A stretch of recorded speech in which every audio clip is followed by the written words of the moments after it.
우연히 옥상에 살고 있는 아기 고양이들을 발견한 하유. 그는 그의 따뜻한 심성을 차마 숨기지 못하고 직접 고양이 집을 지어주게 된다. 그 덕에 비를 피해 장마철을 안전하게 보내게 된 아기 고양이들. 하지만 평화로운 시간도 잠시. 시간이 흐르자 몇 가지 문제들이 생기기 시작하는데, 몇 주 전 옥상에 살고 있는 아기 고양이들을 위해 임시 거처를 만들어준 내게 최근 몇 가지 문제점이 생겼다. 첫 번째는 아이들이 사람 손을 타게 되면서 점점 활동 범위가 넓어져 옥상보다는 마당에서 뛰어놀기 시작했다는 점.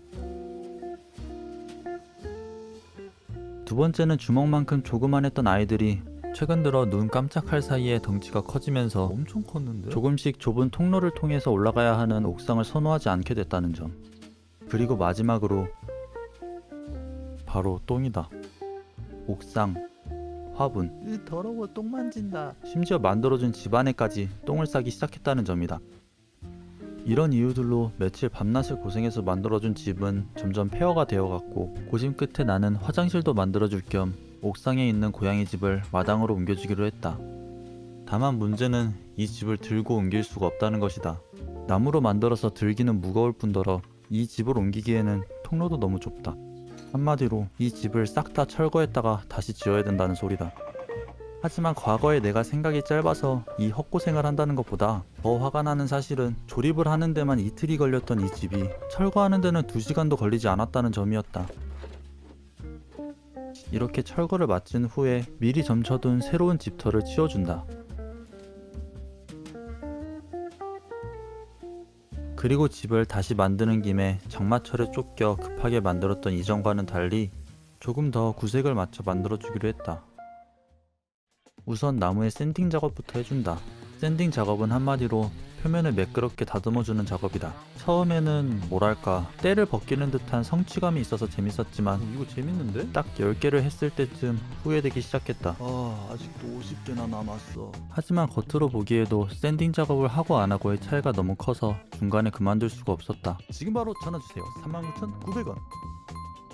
이렇게 고생 끝에 샌딩을 마친 나무들은 이전에 했듯이 조립만 해주면 되는데, 공간이 협소해서 일일이 나사로 작업을 해야 됐던 옥상과는 달리 에어타카를 사용해 작업을 할 수 있었고, 에어타카 덕분인지 그래도 한번 해봐서 그런 건지 모르겠지만 조립하는 데만 꼬박 이틀이 걸렸던 이전과는 달리 1시간 만에 조립을 마칠 수 있었다.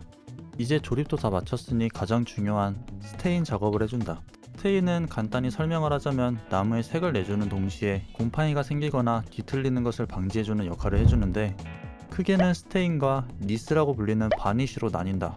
이 둘은 역할은 비슷하지만 조금의 차이가 있는데, 스테인은 목재에 스며드는 방식이기 때문에 목재를 보호함과 동시에 색을 더 낼 수 있고, 니스, 즉 바니쉬는 목재에 코팅이 되는 방식이기 때문에 색을 내기보다는 목재의 보호에 더 초점이 맞춰져 있다고 볼 수 있다.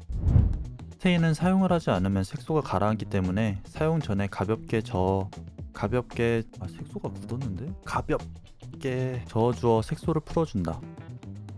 이제 스테인을 나무에 골고루 그리고 얇게 펴발라주면 되는데, 이때 흔히 볼 수 있는 붓이나 돌돌이를 사용해서 영화나 드라마에 나오는 신혼부부처럼 하하하 하면서 칠해주면 더 낭만이 있어 보이겠지만 낭만 따위 어림도 없지. 개인적으로는 기포가 많이 생기고 너무 두껍게 발라지기 때문에 구석구석 얇게 바르기 편한 천 조각이나 스펀지를 선호한다.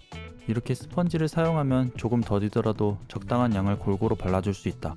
참고로 이렇게 스펀지나 천을 사용할 경우에는 꼭 장갑을 껴야 한다. 귀찮다는 이유로 이렇게 맨손으로 했다가는 얼룩덜룩한 손을 가질 수 있기 때문이다. 스테인 칠을 마친 후에는 다 마를 때까지 넉넉히 12시간 정도를 기다려주면 된다. 하지만 날씨가 쨍쨍하니 12시간까지는 아니고 한 8시간 정도면 다 마를 것 같다고 생각하기 무섭게 쨍쨍한 하늘에 비가 오기 시작했다. 아니 이게 맞아? 이쯤 되면 신이 고양이보다는 강아지를 더 좋아하는 게 분명하다. 어쩔 수 없이 넉넉하게 하룻밤 동안 스테인을 말렸다. 이제 스테인이 다 마른 나무 위에 한 번 더 스테인을 발라준다. 이렇게 추가로 칠해준 스테인까지 다 말린 후에 이전에 줄이 부족해서 미완성이었던 스크래처를 마저 만들어 주었다. 줄이 부족한 나머지 지금껏 리버스 블럭으로 지내야 했던 스크래처에게 뚜껑을 마저 채워주고 설치를 해주었다. 그리고 이번에도 마찬가지로 마무리로 대문에다가 얼마 전에 지어준 아이들의 이름과 함께 그림을 그려주었다. 혹여나 그림 실력이 그 사이에 늘었을까 기대를 했지만 어림도 없지. 그림 실력은 여전히 형편이 없었다. 이렇게 우여곡절 끝에 급하게 만드느라 구색만 갖추었던 이전과 달리 나름 더 깔끔하고 완성도가 높아진 고양이 집이 완성되었다.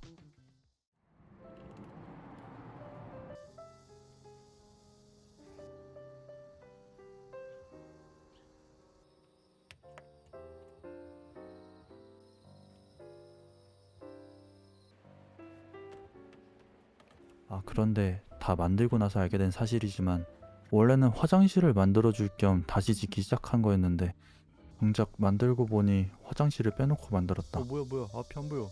불 좀 켜봐. 불 좀 켜봐. 이제 뭐 하는 거야 보인다. 얘는? 왠지 뭔가 허전하더라.